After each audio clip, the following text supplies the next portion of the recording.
শিক্ষা দপ্তর থেকে একটা অর্ডার এসে গেছে যে উৎসশ্রী পোর্টাল আবার খুলে গেল। এখন থেকে জেনারেল ট্রান্সফারে আবেদন শুরু হচ্ছে ১লা জুলাই ২০২৬ থেকে। ১লা জুলাই ২০২৬ থেকে উৎসশ্রী পোর্টালের মাধ্যমে জেনারেল ট্রান্সফারের জন্য অনলাইনে আবেদন শুরু হয়েছে।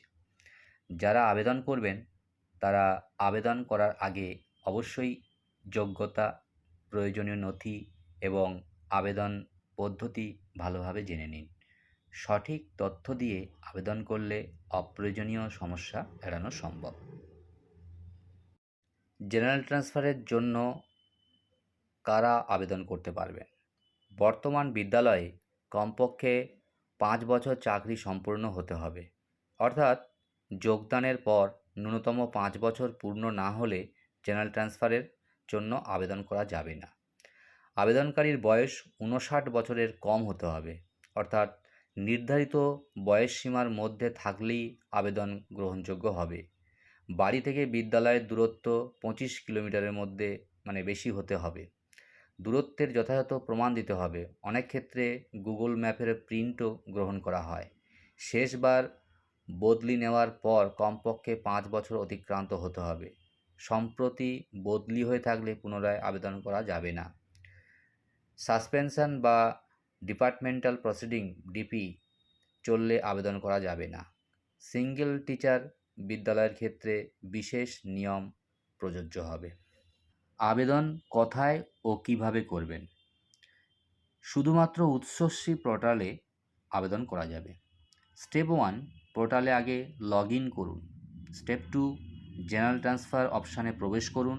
স্টেপ 3, নিজের সমস্ত তথ্য সঠিকভাবে পূরণ করুন। স্টেপ 4, জেলাভিত্তিক শূন্যপদের তালিকা দেখে সর্বোচ্চ 3টি বিদ্যালয় নির্বাচন করুন।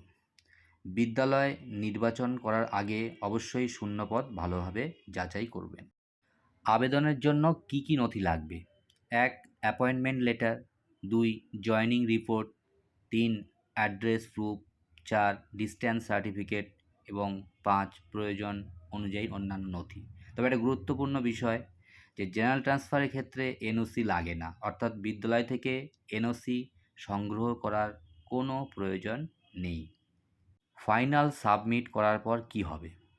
আবেদন সফল হলে একটি অ্যাপ্লিকেশন আইডি তৈরি হবে। ভবিষ্যতের জন্য অবশ্যই এটি সংগ্রহ করে রাখবেন। এরপর আবেদনের ধাপটি ধাপে ধাপে হবে। প্রথমে HOI, তারপর SIS, তারপর DIS, তারপর DPSC চেয়ারম্যান, প্রয়োজনে WBBPE এর মাধ্যমে যাচাই ও ফরওয়ার্ড করা হবে। পুরো স্ট্যাটাস উৎসশ্রী পোর্টাল থেকেই দেখা যাবে। কিছু গুরুত্বপূর্ণ পরামর্শ আছে, যেমন ডিস্ট্যান্স সার্টিফিকেট আগে থেকেই সংগ্রহ করুন।